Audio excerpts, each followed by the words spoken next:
Panji Gumilang sudah ditahan oleh polisi atas tuduhan beberapa kasus, dari dugaan kasus penodaan agama hingga kasus pencucian uang dan juga dugaan keterlibatan dengan NII.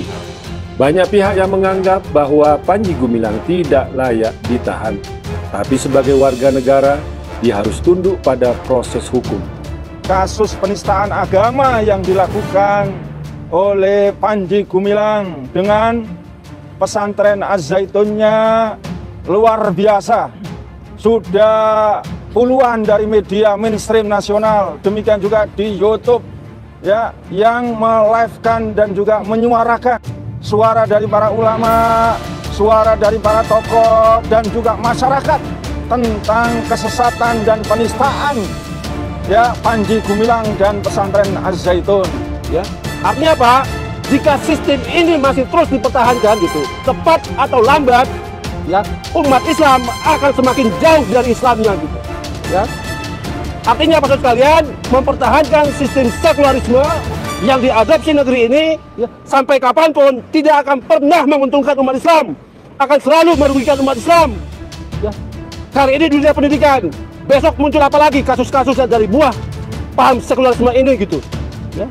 Artinya apa sudah kalian ya dari panggung ini gitu ya, hai Jokowi, di awal kepresidenan kamu mengatakan hanya ada visi misi presiden, tidak ada visi misi menteri yang lain gitu.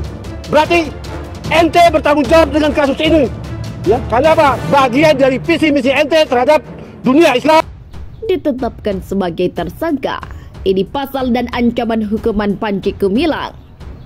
Pimpinan Pondok Pesantren Al-Zaitun Panji Gumilang telah resmi ditetapkan sebagai tersangka dalam kasus penistaan agama, ujaran kebencian dan penyebaran berita bohong. Dirtipidum Barreskrim Polri, Brigjen Johan Dadira Harjapura menjelaskan, Panji Gumilang akan dikenakan pasal 156A KUHP dan atau pasal 45A ayat 2 contoh pasal 28 ayat 2 Undang-Undang Nomor 19 Tahun 2016 tentang ITE dan atau pasal 14 Undang-Undang Nomor 1 Tahun 1946 tentang Peraturan Hukum Pidana. Ancaman hukumannya adalah 10 tahun penjara, tegasnya. Diungkapkannya pula penetapan tersangka terhadap Panji Gumilang dilakukan setelah dari hasil gelar perkara yang dilakukan. Dari hasil gelar perkara, alat bukti yang sudah ada cukup untuk menjadikan Panji Gumilang sebagai tersangka, sehingga akan langsung dilakukan penangkapan, ungkapnya. Dibeberkannya pula, dalam kasus ini penyidik telah melakukan pemeriksaan terhadap 40 saksi dan 17 ahli. Setelah ditetapkan sebagai tersangka, saat ini pun penyidik juga mempunyai waktu pemeriksaan terhadap Peggy selama 1 kali 24 jam.